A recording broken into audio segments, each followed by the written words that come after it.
मैं सभी प्रेस के साथियों का धन्यवाद देता हूं। उपस्थित जितने भी हमारे प्रेस के साथी हैं, मैं उन सबका धन्यवाद देता हूं।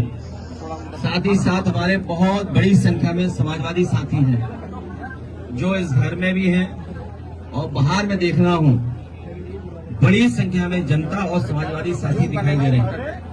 हमें दुख है इस बात का कि ब्रजेश राठौर की जान चली गई और लापरवाही की वजह से जान चली गई। जहां सरकार को न्याय देना चाहिए था, संवेदना प्रकट करनी चाहिए थी और दया का भाव रख करके न्याय देने की बात करनी चाहिए थी, और जो दोषी और लापरवाही जिन्होंने की उनके खिलाफ कार्रवाई होती तो परिवार के लोग संतुष्ट होते।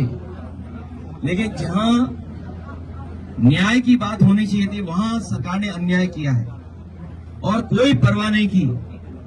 ब्रजेश राठौर के पिता बुजुर्ग हैं, भाई कमजोर दिखाई दे रहा है, जो पत्नी है वो गर्भवती है, मां भी इस हाल में नहीं और परिवार के इस हाल में नहीं है कि पुलिस का मुकाबला कर पाते।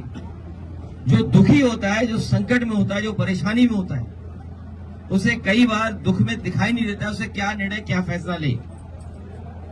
इसलिए हमारी मांग है कि जिस लापरवाही की वजह से जान गई है उनके ऊपर कड़ी से कड़ी कार्रवाई हो, दोषी अधिकारियों के खिलाफ कार्रवाई हो, इस परिवार के ऊपर जो झूठे मुकदमे लगे हैं वो वापस हों।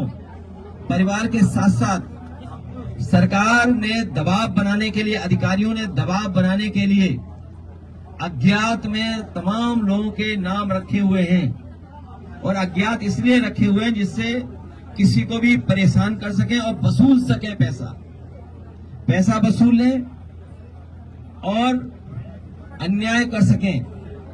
ये दुखी परिवार है, गरीब है। जो परिवार ने बताया कि घर में आकर के पुलिस ने ताबड़तोड़ जो कुछ नुकसान कर सकते थे, दरवाजे तोड़ना, जहां सामान रखा जाता है वहां उन चीजों की तोड़फोड़ करना, न केवल इनके साथ और इनके सहयोगी और परिवार के लोगों के साथ भी यही व्यवहार सरकार ने किया है।